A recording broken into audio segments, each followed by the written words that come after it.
I am Thomas, and I hope all is well. We are in Midtown Manhattan. How's that doing? Thanks. We will be walking.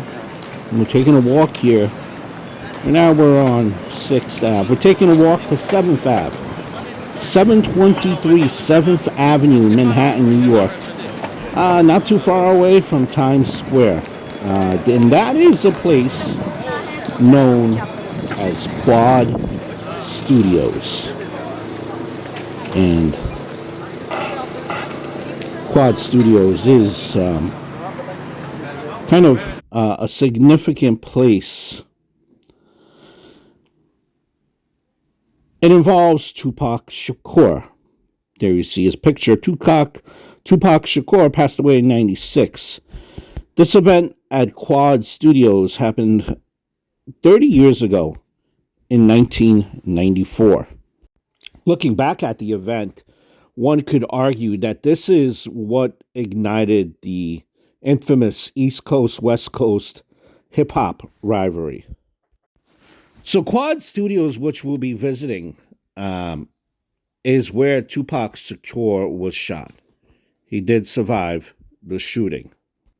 November 30th of 1994, 3 armed men had beat, shot, and robbed Tupac Shakur in the recording studio's downstairs lobby.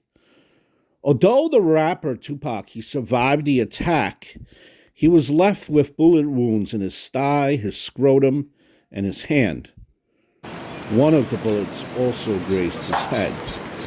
The incident had occurred shortly after midnight when Shakur entered the lobby to take part in a recording session.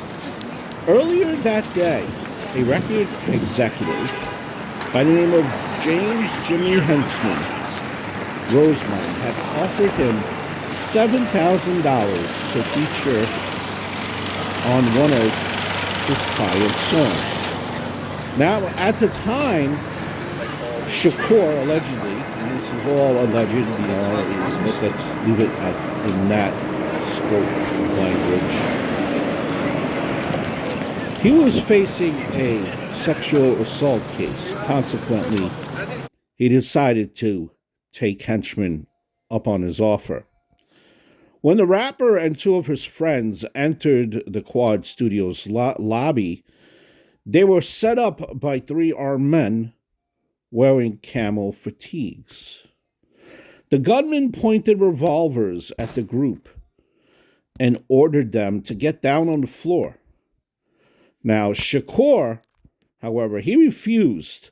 He refused to give in to their demands, and he began apparently stalling for time. This led to a physical confrontation, during which Shakur was shot multiple times and then kicked while he lay on the ground. After beating the rapper into submission, the armed men snatched his expensive jewelry and they had fled the lobby.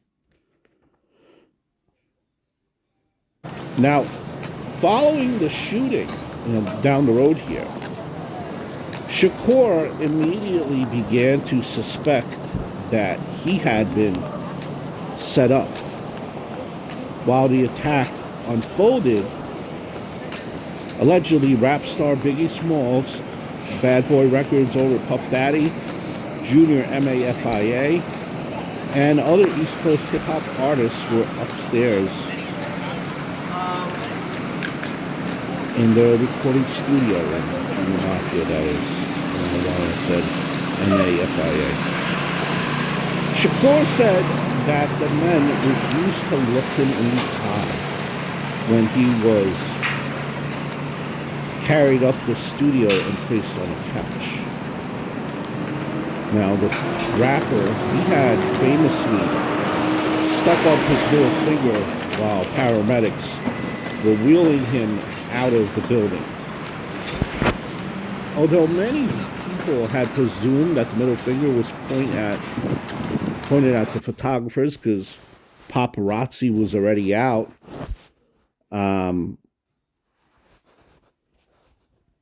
A member of the Junior Mafia later claimed that it was actually pointed at himself and Biggie Smalls. However, at the time, they believed that he was just totally confused and emotional.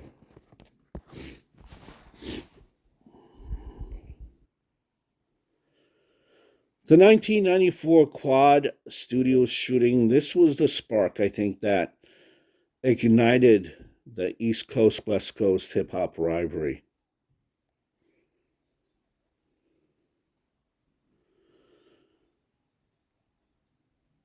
In February of 95, Shakur was sent to prison after being convicted of sexual abuse. For the next 8 months, he sat in his cell and he stewed over the attack, replaying it over and over in his head. And he was analyzing everyone's behavior. By the time he was released, he had thoroughly convinced himself that he had been set up by Jimmy Hensman, Biggie Smalls, Puff Daddy, his friend Stretch, and other New York rappers. So then, after he joined forces with Death Row CEO Suge Knight in Las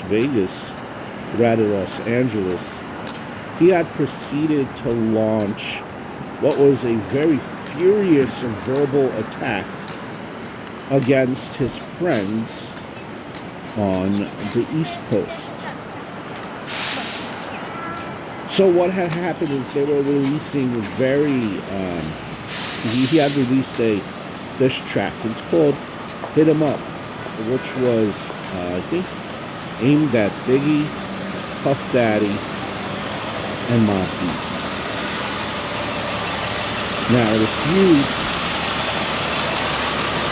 well, it had come to an end after both Shakur and Biggie were both murdered in separate drive-by shootings.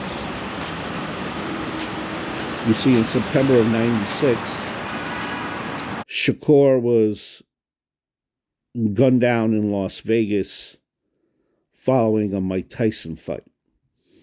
Then, 6 months later, you had Biggie Smalls. He was shot dead as he was leaving an after party in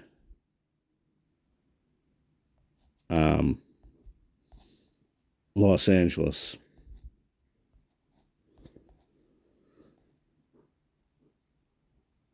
Now, just to go back on, that actual event in the lobby of Quad Studios.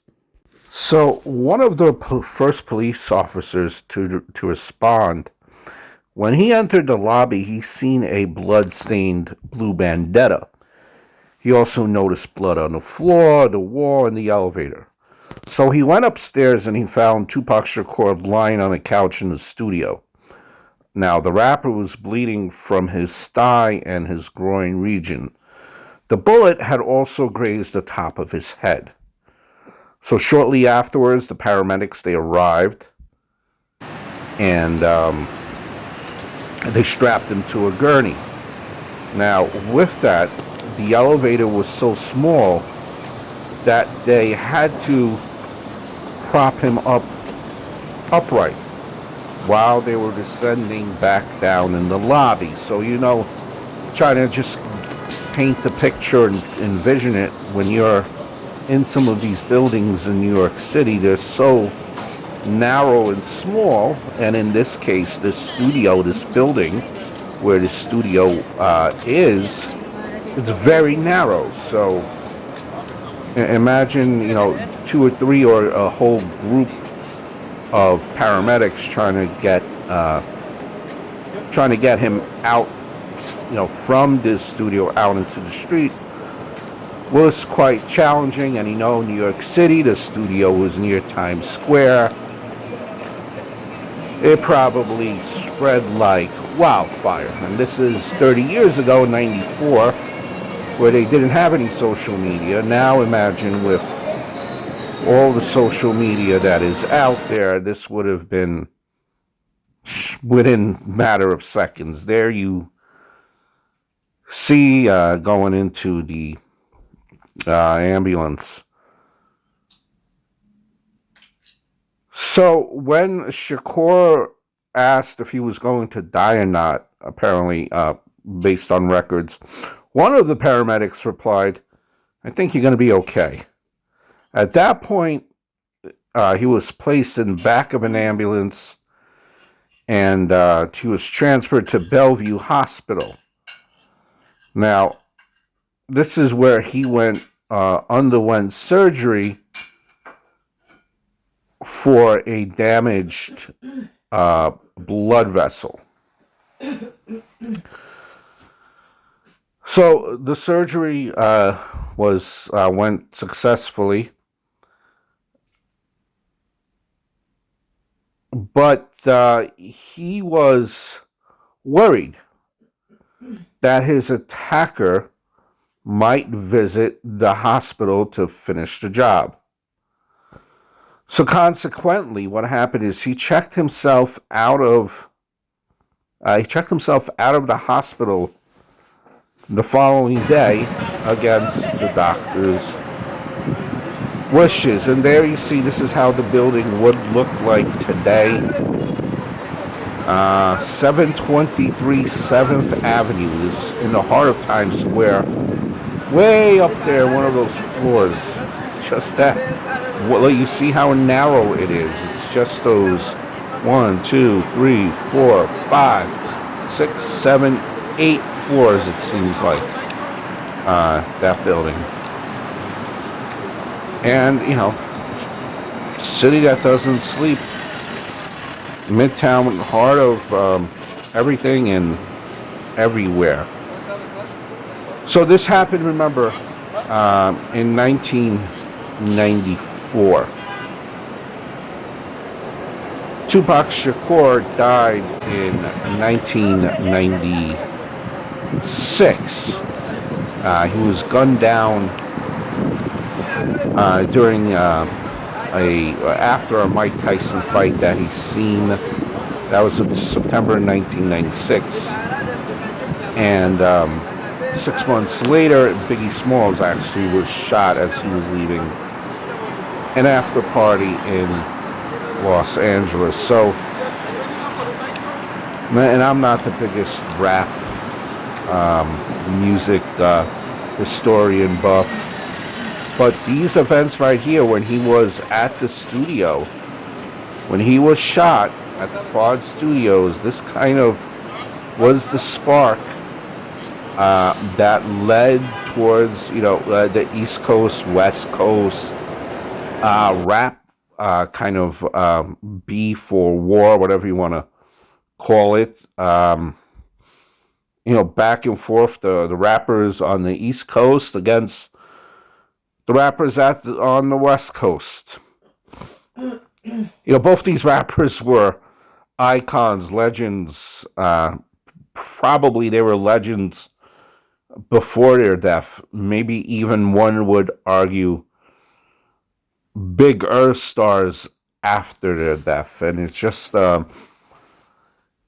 amazing how these turn of events just happened so very quickly. And just ignited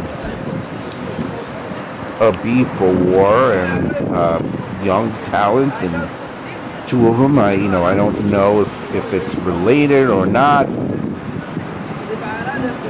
One doesn't know. It's unsolved, I believe. I believe both cases are unsolved. Just a very tragic thing. They were both young, probably at the prime of their careers. So again, before I leave you, 723 Quad Studios, right off of Times Square. I hope all is well. Please do subscribe.